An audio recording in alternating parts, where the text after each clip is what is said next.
27 मार्च 2024 का दिन है। आज के इतिहास पर जल्दी से नजर डालेंगे। 1668 इंग्लैंड के एम्परर थे चार्ल्स सेकंड।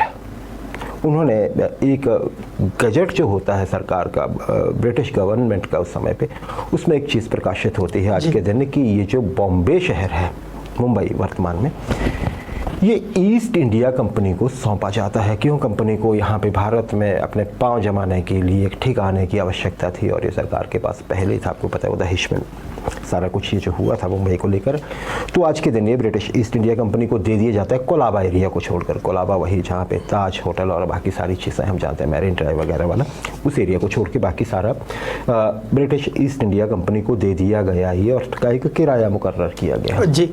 किराया कितना था जी वर्ष? 10 पाउंड स्टर्लिंग, जो कि वहाँ की मुद्रा है वर्तमान में भी 10 पाउंड स्टर्लिंग प्रति वर्ष। ये किराया पूरे शहर का, मतलब जाहिर है वो एक तरह से ये बताने के लिए कि मालिकाना हक हमारे पास है, बाकी शहर आपका। तो ये आज के दिन हुआ था 1668 में। 1968 वर्ष यूरी गैगरिन, हम जानते हैं इनके विषय में, पूरी सभी लोग जानते हैं जो भी मतलब चीज़ों से जुड़े रहते हैं। क्योंकि ये इतिहास में इनका नाम अमर है। अंतरिक्ष में जाने वाले और पृथ्वी का चक्कर लगाने वाले ये पहले इंसान थे, दुनिया के पहले व्यक्ति थे। ये सोवियत कॉस्मोनॉट थे, हम जानते हैं इनके विषय में।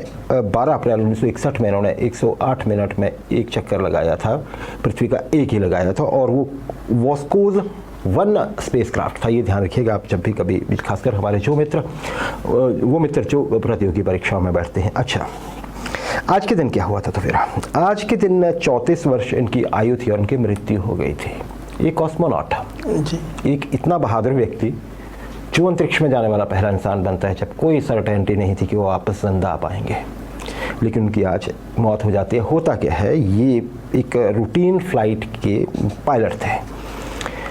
कॉस्मोनॉट बनने से पहले भी ये प्लेन उड़ाते थे। हालांकि शुरुआत में बड़ी दिक्कतें आई थी इस प्लेन को उड़ाने में, लेकिन उसको वो उड़ाते थे। और वो प्लेन था MiG-15। और उसके बाद इनको जैसे मार्च का ये 5 हफ्ते पहले सिर्फ इनको, जब ये अंतरिक्ष से आ गए थे, इनको प्लेन उड़ाने की इजाज़त मिली थी। क्यों? उसकी भी एक वजह है। वॉस्कोस 1 के बाद एक और जाता है मिशन सोवियत यूनियन का ही अंतरिक्ष में। उसके ये रिजर्व यात्री थे, कॉस्मोनॉट थे। इनके एक मित्र थे, उन्हें भेजा गया क्योंकि ये पहले चले गए थे, और वो दुर्घटनाग्रस्त हो जाता है और उसमें उनकी मृत्यु हो जाती है। तो सरकार सोवियत यूनियन बोलते हैं कि ये नेशनल हीरो हैं, इन्हें बचा कर रखना है, इन्हें दुर्घटना से बचाना है, क्योंकि ये पूरी दुनिया को दिखाने के लिए हमारे पास एक नाम है, एक चेहरा है कि देखिए ये अंतरिक्ष में गए हैं और ये सोवियत हैं। लेकिन इस दुर्घटना से सिर्फ 5 हफ्ते पहले उन्हें बोला गया कि चलिए आप पायलट तो हैं, चलिए आप उड़ा लीजिए। और ये रूटीन फ्लाइट उड़ा रहे होते हैं और ये प्लेन क्रैश हो जाता है और यूरी गैगरिन की मृत्यु हो जाती है आज के दिन। तो ये 1977 जो सिविल एविएशन है उसके इतिहास में, या एविएशन के इतिहास में सबसे बड़ा हादसा आज के दिन हुआ था।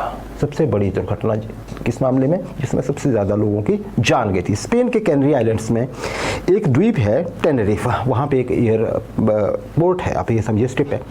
कोई और एक जगह पे प्लेन्स को उतरना था, लेकिन वहाँ पे कुछ इमरजेंसी होता है, ऐसा बोला जाता है समय पे कि स्पेन में कीजिए वहाँ पे बॉम्ब है, तो सारे प्लेन जो है डाइवर्ट कर दिए जाते हैं। यहाँ पे बहुत सारी धुंध होती है इस क्षेत्र में, तो बड़ी मुश्किल हो रही थी प्लेन्स को उड़ने में। तो इसमें एक KLB एयरलाइंस थी जेमर्शे, उसका 747 बोइंग विमान यात्रियों से भरा हुआ और टेक ऑफ करने लगता है, लेकिन धुंध थी। और एक और जो था पैन एम अमेरिकन एयरलाइन है, उसका भी 474 जो है यात्रियों से भरा हुआ, वो रनवे पे होता है, लेकिन वो दिख नहीं पाता है और ये प्लेन दोनों आपस में टकरा जाते हैं। KLB जो है फ्लाइट, ये इसमें टक्कर मार देती है पैन एम के प्लेन में।